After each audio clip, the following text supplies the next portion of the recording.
वैसे मेरठ का नाता उद्योग से भी है और ये उद्योग जुड़ता है संगीत से भी। ब्रास बैंड्स का उद्योग भी मेरठ से आता है। दुनिया के कोने कोने में मेरठ में बने बिगुल बजते हैं।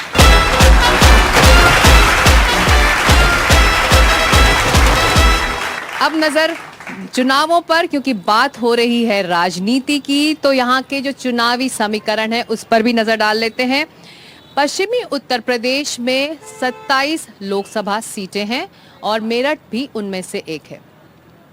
साल 2014 और 2019 में बीजेपी ने यहाँ की ज़्यादातर सीटें जीती थीं और मेरठ तो बीजेपी के ही नाम रहा है। पिछले 3 लोकसभा सीटों से यहाँ के बीजेपी के ही सांसद रहे हैं राजेंद्र अग्रवाल।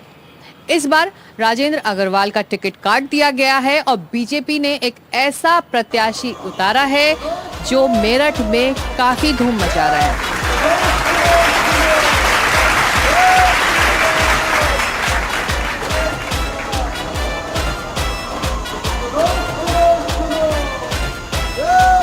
और अब इलेक्शन कार्निवाल पर जुड़ गए हैं वो शख्स जो मेरठ में जहां जा रहे हैं खूब सारी भीड़ जुटा रहे हैं।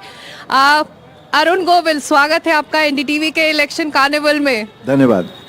मेरी आपकी मुलाकात इसी साल जनवरी में मुंबई में हुई थी जी। तब अयोध्या में प्राण प्रतिष्ठा की तैयारी हो रही थी। तो दिल्ली से मेरठ तक का सफर मैंने तय किया और आपने मुंबई से मेरठ तक का सफर तय कर लिया। ये लंबा सफर क्यों तय किया है और ये फैसला क्यों? ये लंबा सफ़र तय इसलिए हुआ कि अचानक प्राण प्रतिष्ठा के दिन मेरे मन में यह आया कि मुझे 1 to 1 जाकर जन सेवा करनी चाहिए। रामायण के द्वारा हमने सेवा तो बहुत की, आध्यात्मिक सेवा की, संस्कृति की सेवा की, मॉरल्स की सेवा की, पर अचानक उस दिन मन में आया कि जन सेवा भी करनी चाहिए, 1 to 1 जो डायरेक्ट कॉन्टैक्ट होता है। तो वो बात मेरे मन में आई और फिर अचानक पता नहीं, या तो मेरी बात राम जी ने भी सुन ली होगी, और फिर अचानक मैंने सुना एक दिन कि मेरा नाम मेरठ से कहीं चलना शुरू हुआ है जी। तो मैंने टेलीविज़न में भी देखा, मुझे मित्रों ने भी बताया और भी लोगों ने बताया कि तुम्हारा नाम हमने पढ़ा, शायद टिकट मिल रहा है। तो मैंने कुछ ख़ास बहुत रिएक्ट नहीं किया। मैंने कहा भाई मुझे भी इतना ही पता है जितना आपको पता है, मैं भी टेलीविज़न देखता हूँ तो मुझे पता लग जाता है कि कहाँ क्या हो रहा है। और फिर अचानक एक दिन ये हुआ कि नाम जो है वो घोषित हो गया। ठीक है, आप मेरठ आपकी जन्मभूमि है, आपका जन्म यहाँ हुआ, लेकिन राजनीति रास आ रही है जितने दिनों में आपने यहाँ पे समय बिताया है। अभी पहली बात तो ये कि सो कॉल्ड राजनीति जिसे हम कहते हैं, हाँ। ठीक है, उसकी तो शुरुआत हुई नहीं है। अभी तो सिर्फ चुनाव में भाग लेना है, तो उसकी जो भी हम उसके लिए कर सकते हैं, जनसंपर्क, बेसिकली मेरा काम है जनसंपर्क करना। बाकी तो जो संगठन है, वो पार्टी है, जो वो अपने आप, बीजेपी अपने आप देखेंगी कि किस तरह से चुनाव किया जाता है। तो मेरा जनसंपर्क का काम है, वो मैं अभी कर रहा हूँ। और उसके बाद भी मैं सो कॉल्ड राजनीति जिसे आप कहते हैं ना, मैं वो शायद नहीं कर पाऊँगा, मतलब क्योंकि मुझसे वो होती नहीं है। मैं तो सीधा यहाँ जनसेवा करने आया हूँ, वही करूँगा जितना हो सकेगा। क्या कह रहे हैं मेरठ की जनता को जब आप उनसे मिलते हैं, या नहीं, वो मुझे आपसे कुछ भी कहने की जरूरत ही नहीं है। हाँ।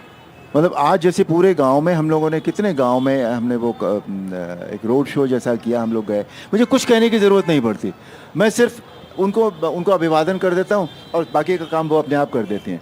मतलब आप ये देखिए, वो गांव की वो औरतें जो कहते हैं कि घर से बाहर नहीं निकलती, सारी औरतें गली में आ जाती हैं, मुंह पर पर्दा है, उनके घूंघट उन्होंने लगाया हुआ है और फूल फेंक रही हैं, ऊपर से फूल बरसा रही हैं। तो मुझे कुछ कहने की ज़रूरत नहीं पड़ती वहाँ कि मुझे आप वोट दीजिए या मुझे ये कुछ भी नहीं कहना है। सिर्फ मैं ऐसे ही अभिवादन करता हुआ निकल जाता हूँ और बाकी का काम वो लोग अपने आप कर देते हैं, अपने आप कर लेते हैं। ये बताइए कि आर्टिकल 370 में जो मूवी है जो आप हाल में रिलीज हुई, आपने वहाँ पर पीएम मोदी का किरदार निभाया और फिर रामायण में राम का।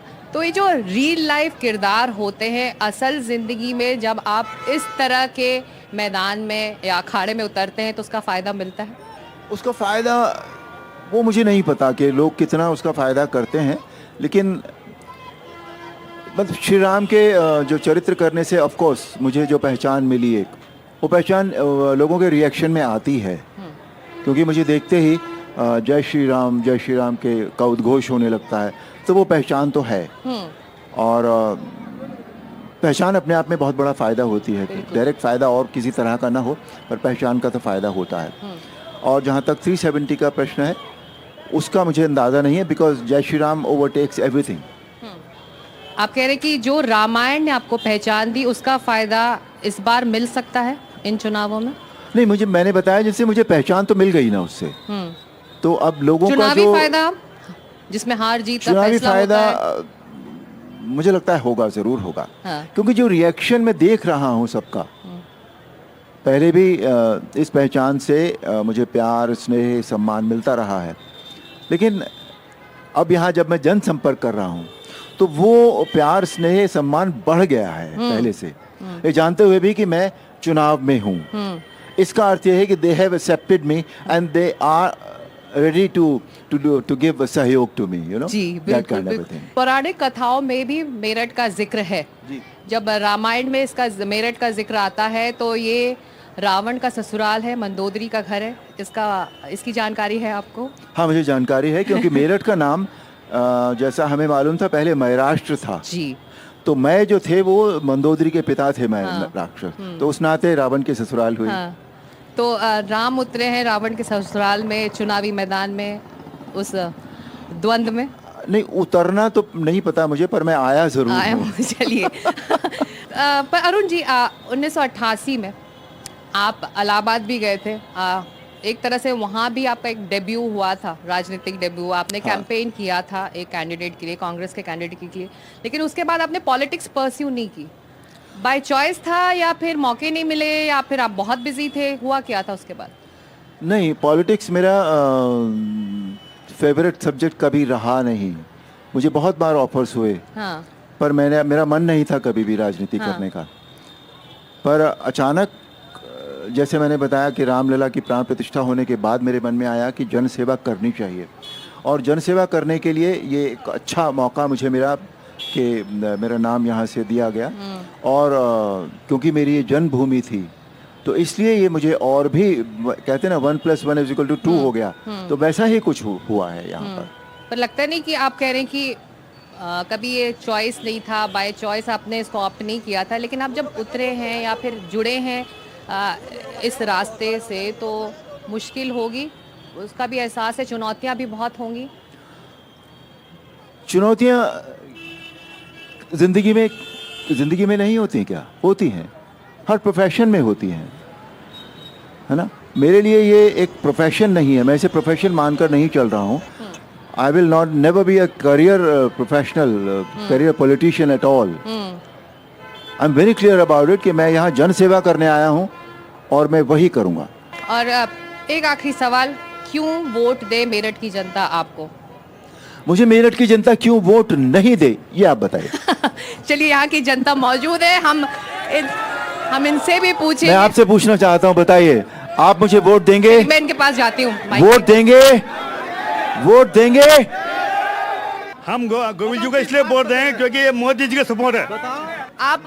आप सपोर्टर हैं, आप वोट देंगी बीजेपी के प्रति? देखिए, मोदी जी ने जिस तरह से देश में सुशासन और सुव्यवस्था दी है, विकास की राह पर उसको अग्रसर किया है, और हमारे लिए राम जी के प्रतिबिंब, अगर हम कहें, राम की छवि अगर आप आंखें बंद करेंगे तो भारतीय जनता आज भी अरुण जी को जानती है, तो इसलिए हम तो जरूर करेंगे। जनता का भरोसा यहाँ दिख रहा है और अरुण जी आपकी अपील भी काम आ रही है, लेकिन आप बहुत स्पोर्टिंग है, इसीलिए जाने से पहले जो हमने एक राउंड वहाँ किया था मुंबई में, कुछ वैसा ही मैं करना चाहूंगी। मैं आपको एक एक शब्द दूंगी और उसका आपके लिए क्या मतलब है, आप उसका जवाब दे सकते हैं, चाहे एक सेंटेंस में, चाहे। कोशिश करूंगा अगर जवाब दे पाया तो। ओके। पहला शब्द है चुनाव। चुनाव किसी भी डेमोक्रेसी के लिए बहुत इंपॉर्टेंट होता है। वोटर। दोनों एक दूसरे के कॉम्प्लीमेंट्री हैं, चुनाव और वोटर, तो वोटर भी उतना ही जरूरी होता है। उम्मीदवार। ये सारे जो आप शब्द पूछ रही हैं ना, ये सब एक दूसरे के पूरक हैं, कॉम्प्लीमेंट्री हैं। वोटर उम्मीदवार को देखकर ही अपना वोट देता है। चलिए, आप जोड़ते जा रहे हैं, तो मुद्दे भी वोटर कंसीडर करता है कि हमारे जो अभी तक जो लोग थे उन्होंने कुछ किया है तो वोट उन्हीं को जाता है, उन्होंने नहीं कुछ किया है तो वोटर बदल देता है। बिल्कुल। और एक आखिरी शब्द, सरकार। सरकार सुशासन में बिलीव करना चाहिए, जिसे हम गवर्नेंस कहते हैं। हाँ।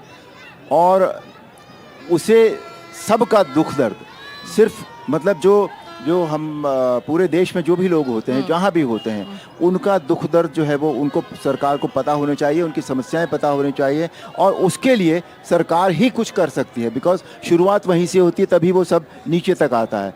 बहुत शुक्रिया, आप एनडीटीवी के इलेक्शन कार्निवल से जुड़े, और बेस्ट विशेस आपके इस नई जर्नी के लिए, और आपके भविष्य का फैसला मेरठ की जनता तय करने वाली है। बहुत धन्यवाद आपका, बहुत धन्यवाद, शुक्रिया, थैंक यू वेरी मच।